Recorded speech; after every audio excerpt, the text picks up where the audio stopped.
मेरे दोस्तों, आप लोग कैसे होंगे? आप लोग स्वच्छ होंगे, स्वस्थ होंगे। तो आज हम आप लोगों को नया चैप्टर पढ़ाएंगे, डिस्काउंट। डिस्काउंट का अर्थ होता है छूट। अब डिस्काउंट की परिभाषा क्या होती है? डिस्काउंट जब हम किसी वस्तु को खरीदते हैं, वस्तु की मार्केट प्राइस पे जो हमें डिस्काउंट या छूट दी जाती है उसे ही हम डिस्काउंट कहते हैं। डिस्काउंट हमें किस पे मिलता है? मार्केट प्राइस पे। मार्केट प्राइस पे या हिंदी में इसे बोलते हैं अंकित मूल्य। अंकित मूल्य, उस पे हमें जो छूट दी जाती है उसे ही हम डिस्काउंट कहते हैं। अब हम आप लोगों को 2 मिनट की स्टोरी बताएंगे, फिर आप लोगों को क्वेश्चन पर ले चलेंगे। क्योंकि जब आप लोग स्टोरी सुन लेंगे, अभी तक क्या होता था, जब आप लोग मार्केट में जाते थे तो बड़े बड़े शोरूम वगैरह में, तो वहाँ पे बाय वन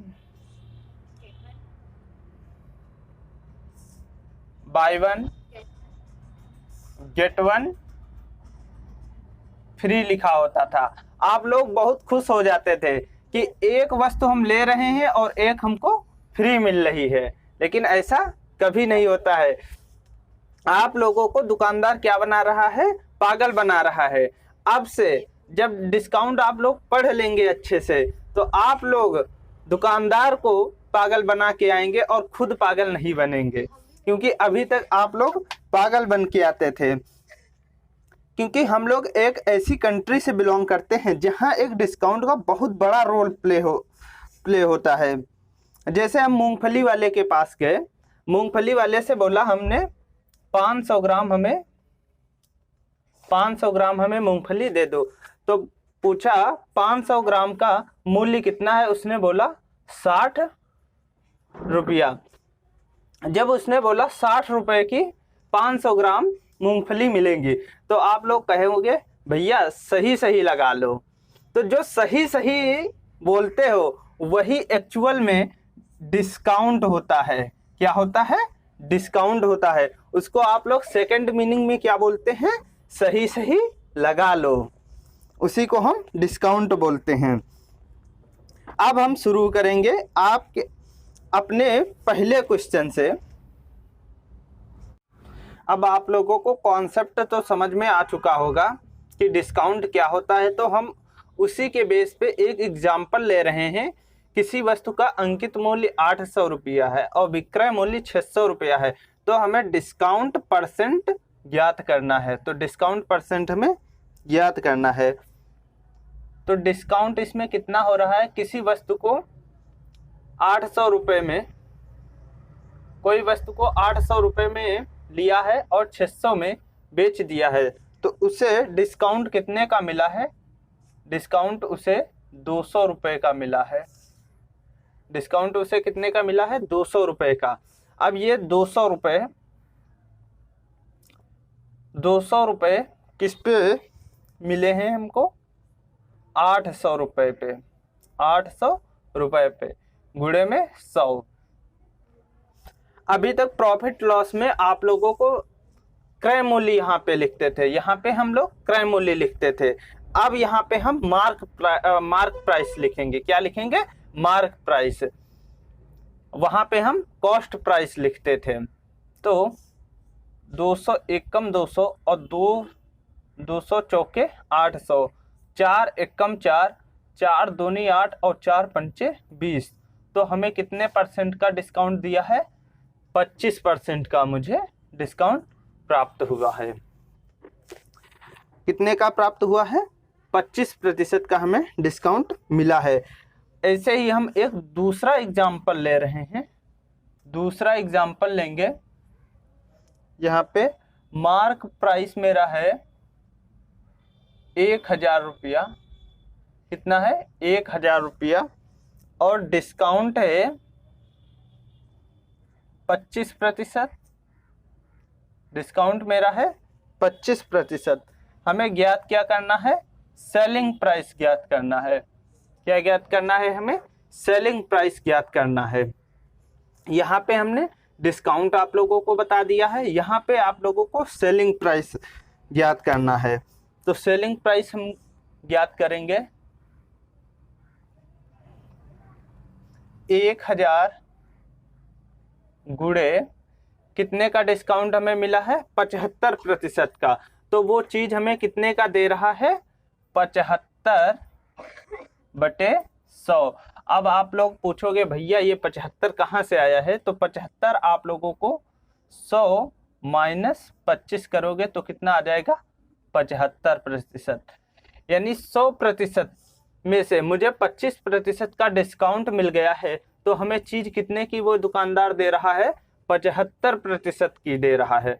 तो 75/100, 2 जीरो से 2 जीरो कट गया तो 1 जीरो उतार लेंगे, 75 एकम 75। तो कितना मुझे प्राप्त हुआ, 750 रुपए की वो हमें चीज दे रहा है। कितने की दे रहा है, 25% के डिस्काउंट के बाद हमें 750 रुपए की हमें वो चीज दे रहा है। एक एग्जाम्पल हम आप लोगों को और दे रहे हैं। ये आप लोग एग्जाम्पल ये मत करना कि ये क्वेश्चन नहीं, यही डिट्टो क्वेश्चन आप लोगों के बनेंगे। सेम क्वेश्चन इसी से बनेंगे आप लोगों को, बस वहां पे आप लोगों की भाषा चेंज कर देगा और कुछ नहीं होने वाला है।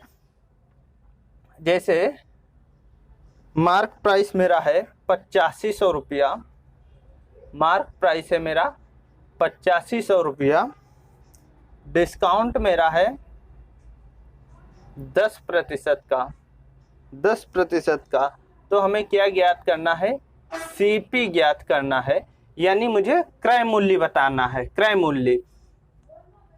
मूल्य हमें ज्ञात करना है। लेकिन ये यहाँ पे हमने क्वेश्चन लिखा है, ये क्वेश्चन कभी भी कोई भी दुकानदार आप शोरूम में गए, शोरूम में आप एक ब्लेजर देखा, उसकी कीमत कितनी थी, 8500 रुपया। उस पे वो जो टैग लगा होता है, उसी टैग को बोलते हैं अंकित मूल्य। क्या बोलते हैं, मार्क प्राइस, उसी को बोलते हैं। अंकित मूल्य अलग होता है और क्रय मूल्य अलग होता है। क्रय मूल्य आप कभी भी ऐसे नहीं बता सकते हैं, क्रय मूल्य आप कभी भी ऐसे नहीं बता सकते हैं। उसके लिए आपको प्रॉफिट परसेंट या लॉस परसेंट ज्ञात होना जरूरी है, तभी आप बता सकते हैं, वरना आप नहीं बता सकते हैं। तो इसके लिए तो इसका हम सेलिंग प्राइस निकाल लेंगे। सेलिंग प्राइस निकाल लेंगे। सेलिंग प्राइस मेरा 8500 गुणे कितना का हमें डिस्काउंट दे रहा है, 10% का। तो 100 में से 10 घटा लेंगे तो कितना आ जाएगा, 90% की। वो हमें चीज कितने का दे रहा है, 90% का। तो बटे में 100 कर लेंगे, 2 जीरो से 2 जीरो कैंसल।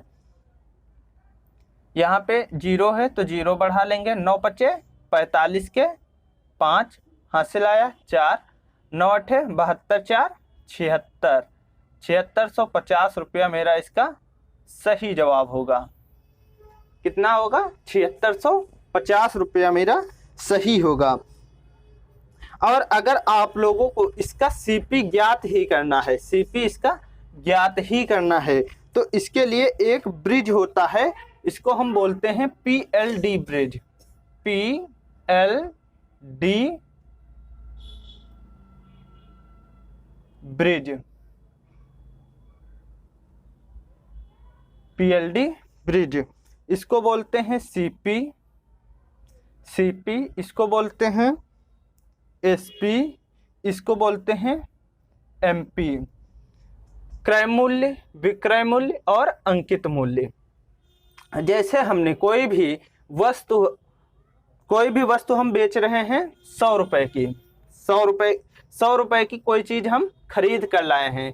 कोई भी चीज, जैसे कि हम एक टी शर्ट 100 रुपए की लेकर के आए हैं, जब उसको हम मार्केट लेकर के हम खरीद कर लाए हैं 100 रुपए की, कितने की, 100 रुपए की खरीद कर लाए हैं। और मार्केट में जब उसको बेचने के लिए हमने लॉन्च किया है, तो वहां पे हमने 120 रुपया 120 उसको हम अपने दिमाग में निर्धारित कर रखा है, सेलिंग प्राइस मेरा 120 रुपया है। लेकिन जब इसी को हम शोरूम लेकर के चले गए, हमने बाजार में नहीं शोरूम लेकर चले गए और शोरूम बनवाया, वहां पे जब हम लेकर के जाएंगे शोरूम में अपने, तो वहां पे एक हम कागज का टैग लगा लेंगे। आप लोग जब देखते होंगे बड़े बड़े शोरूम वगैरह में जाते हैं तो उस पर टैग लगा होता है, तो उस पे जो टैग होगा तो उस पे हम निर्धारित कर देंगे मूल्य 150 रुपया। तो इसीलिए हम कहते हैं मार्क प्राइस अलग होता है और कॉस्ट प्राइस अलग होता है। आप कभी भी इसको इससे कंपेयर नहीं कर सकते हैं, सीपी को एमपी से कभी भी आप लोग कंपेयर मत करिएगा। इसीलिए आप लोग घाटे में जाते हैं कि बाय वन गेट वन के चक्कर में, बाय वन गेट वन के फ्री के चक्कर में आप लोग जाते हैं और बहुत ढेर सारी शॉपिंग करके चले आते हैं। वहां आप लोग गधे बन जाते हैं, वो दुकानदार आप लोगों को गधा बनाता है, खुद नहीं गधा बनता है। अब आप लोगों को इसी बेस पे हम क्वेश्चन कराएंगे।